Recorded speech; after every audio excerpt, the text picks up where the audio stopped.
What's going on, everyone? So Jarred Vanderbilt is likely not going to be back till middle, maybe late November at the earliest. He's more likely than not going to be reevaluated until the beginning of November, and then you got to imagine he's start ramping stuff up. Now you figure probably another week or two at best before he actually comes back. And the problem is that we need Jarred Vanderbilt badly, right? And when he's healthy and on the court, I mean, it's special.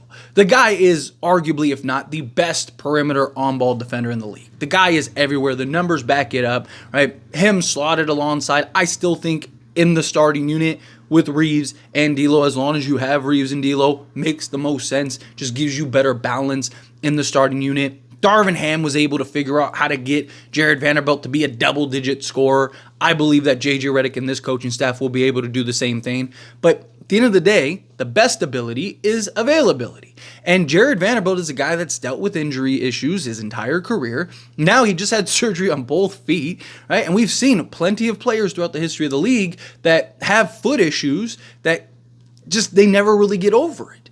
And talking about a guy that his entire role is reliant on his two dogs, right? Like he needs those puppies running and he needs those 2 feet to be able to maneuver and operate and stay in front of guys and do the things that he does best. And I'm not saying he won't be able to do those things, but for how long and how frequent can he do that? Does he kind of just become a specialty guy for the Lakers where you're only asking him, maybe 3-4 minutes a quarter to just like, hey, you see Luka, slow him down, right? And he's just like 15, 12 to 16 minutes a game, just basically being that on-ball menace that we need him to be, rather than a guy that you can trust and rely on for 20 plus minutes a game. That's where the question relies. And the Lakers, they're in a position to where they need to win, right? LeBron's not getting old or younger, right? He's only getting older. Anthony Davis has been spectacular and is only going to continue to be spectacular. And you have 2 guys that we've seen, if you can just put the right pieces around them, they can go lead you to a championship, right? If you can get the right pieces, those 2 guys can go and take you to the promised land. And it doesn't feel like we have the right pieces. And the pieces that we do have that are the right pieces can't stay healthy, such as guys like Jarred Vanderbilt. So it's just like we have redundancies. We have guys that, yes, when healthy are great, but we need more reliability. We need to really kind of make that push, make that swing.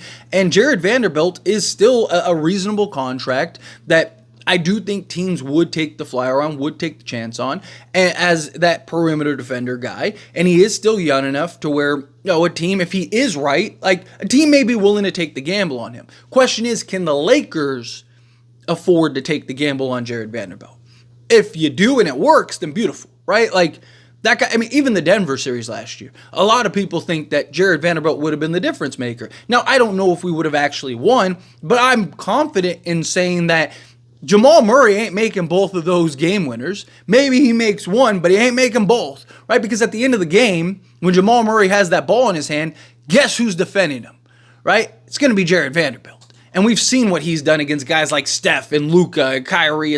I trust him at the end of the game against Jamal Murray. And then who knows, different outcomes. Now, again, maybe Lakers don't win those games still or whatever, something happens, right? You never know. It is kind of a little bit of a what if, but I do have confidence that Jarred Vanderbilt would have impacted that game defensively, rebounding-wise, right? A lot of people talk about his lack of offense. Yes, in the traditional sense, he's not a great three-point shooter. He's not a guy that's just out there willing and dealing and, dishing out cold buckets, right? But he is a guy that does impact the game on an offensive level, right?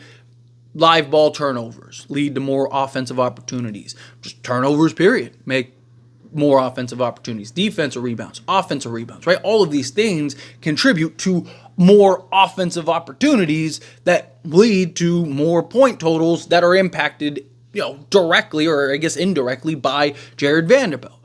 And not counting what he gets you on like putbacks and just being a slasher and a cutter, especially in this type of offense that the Lakers are running, Jarred Vanderbilt would be fantastic in, right? Because he's just so quick, so agile, and he's long and lengthy, so you can put him in different spots.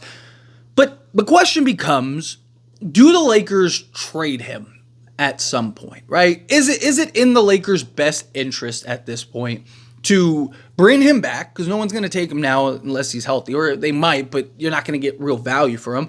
But you bring him back, say middle of November at best, right? You play him, hopefully he can stay healthy, 30 games or whatever. So basically till the trade deadline or around the trade deadline. And then if he's healthy around that time and he's looking great, do you at least consider? I'm not saying you have to trade him, right? But I think it's something that you have to at least consider. I don't think you just sell Jarred Vanderbilt for fun. I don't think you just trade Jarred Vanderbilt just to say we did it. But if you could get, say you could land a Dorian Finney-Smith, right? Now, there's pros and cons with Dorian. Like, Dorian Finney-Smith isn't the elite defender that Jarred Vanderbilt is, but he's a better three-point shooter and a better just scorer. He can be kind of hot and cold at times, but still gives you defense, gives you that 3-and-D guy, gives you a guy that is reliable, that you can count on game in and game out. Yes, you lose a little bit of that elite defense, but you get more like just better all-around game. And, do you look at something like that? Maybe taking like a Jarred Vanderbilt and, you'd have to take like a Jalen Hood-Schifino or something like that, right? And like go get a Dorian Finney-Smith. I don't think I'd say no if that was an option, if that's a possibility, right? Like, because again, you bring in Dorian Finney-Smith. Obviously, I think it would depend on what other moves you make, but if you could bring in a Dorian Finney-Smith, or again, it depends on what's available. Right? Or like if you need if Jarred Vanderbilt's the difference between you getting like a Nick Richards or not. Right? Like, I would probably go get Nick Richards just because like we need it. Now, obviously Jarred Vanderbilt makes more money, so maybe there's something else to that. But my point is like, if the Lakers can solve a need and solve an issue, or get kind of a similar like 3-and-D guy, but he's just more reliable, I think you at least explore the possibilities. Now, if teams just want Jarred Vanderbilt as like a throw-in, then no, I wouldn't do that, right? Like, there has to be a team that has value, because if you're trading, Jarred Vanderbilt for some random, like end of the bench guy or something like that, then no, that's silly, right? Unless you're like looking to get off his salary for, the next season. But even then, like, that doesn't impact it help now. My thing is like, if a team does, like, you need to find somebody that values or is willing to take the chance on Jarred Vanderbilt. Otherwise, you might as well just take the chance on Jarred Vanderbilt, unless, you need his salary to complete a deal, right? Like, let's say you traded Gabe Vincent to go get Nick Richards, right? Just examples. Again, I know Gabe Vincent makes more than Nick Richards, but just roll with me for a second, right? Let's say you traded him to go get another need. And it's like, the Lakers really want to get Zach LaVine. Zach LaVine's been healthy. He's looked good. He's been spectacular, right? And it's like, we have to include Jarred Vanderbilt. Then sure, I would do that, right? Because at that point, it's like, okay, you solve multiple needs, right? Or like, let's say you turn Gabe Vincent into Dorian Finney-Smith. That's probably a better thing, right? Let's say you turn Gabe Vincent and Jalen Hood-Schifino into Dorian Finney-Smith, right? Okay, perfect. All right, you got that.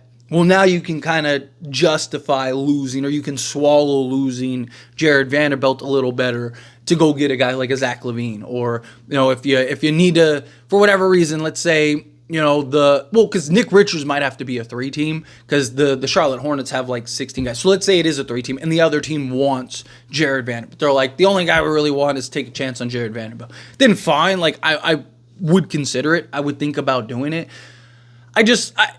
It sucks because I like Jarred Vanderbilt a ton. Like, he was the guy, like when we were talking years ago now about the Utah Jazz trade. Because originally, they didn't want to include Jarred Vanderbilt. Originally, it was Rudy Gay, Malik Beasley, and Mike Conley was the original group that they wanted to send to the Lakers. And I was like, it makes no sense without Jarred Vanderbilt, right? Because Malik Beasley, yeah, he makes sense as far as a three-point shooter, but he can be really inconsistent. Mike Conley's older. We don't know what he'll provide, right? We don't know what he'll bring. Obviously, we've seen what he's been able to do with Minnesota. So, I mean, it would have been nice to kind of get Mike Conley in hindsight, but we still ended up getting D'Lo, which I know playoff-wise people are down on him, but regular season, the guy's been spectacular. So, it's just like, it didn't make sense without Jarred Vanderbilt, because Jarred Vanderbilt was like the one thing that like the Lakers desperately needed, and he was arguably the best at the time before we knew D'Lo, arguably the best option out of all the guys that we could have gotten, and lo and behold, we actually got him, right? So, I love Jarred Vanderbilt. When he's healthy, it's like poetry in motion. Right? Like when he's healthy, you're sitting there watching him and you're just like, this guy exists, right? And he's in a purple and gold jersey, right? And he's in a Laker jersey. Like this is amazing. Because we've seen him just clamp up Steph and just the ground he covers. And we've seen Anthony Davis plus Jarred Vanderbilt makes you one of the top defenses in the league. Literally, just adding Jarred Vanderbilt makes the Lakers one of the best defenses in the league because he covers so much ground. It's not just that he's a good defensive player. It's that he essentially covers the entire perimeter. We've joked and talked about how at times it looks like he's teleporting out there, right? He's over here using instant transmission and stuff. Like it's unbelievable.